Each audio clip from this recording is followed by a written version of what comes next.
Okay. Kaling.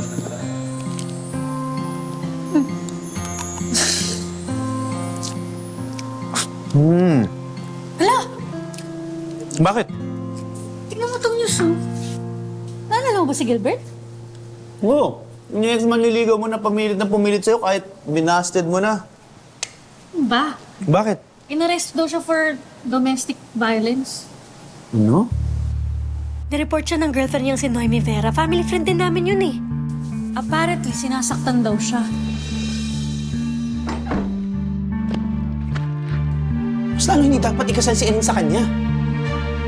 Problem, Lax? Uy! Ano ginagawa mo rito? What do you mean? I always use your bathroom. Di ba sira yung CR sa baba? Ha? Anyway, what's up?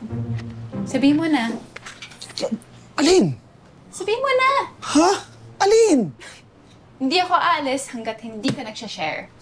Ano ba sinasabi? Uy, ano? Nako ba? You think I don't know you? Something is wrong. Tell me. Sige na. Okay. Sige na, oo. Oo, okay. Sige, ganito. Sa tingin mo, paano kung may kilala kang couple?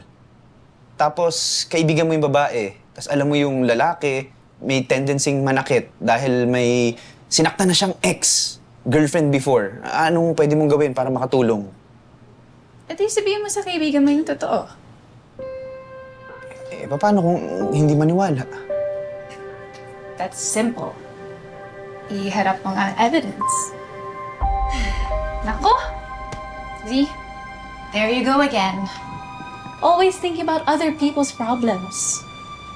Alam mo, maubusan ka ng buhok yan.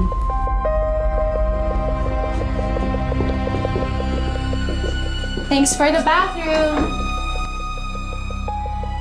Nireport siya ng girlfriend niyang si Noemi Vera. For domestic violence. Kailangan kong mahanap yung evidence. Kailangan kong hanapin si Noemi Vera.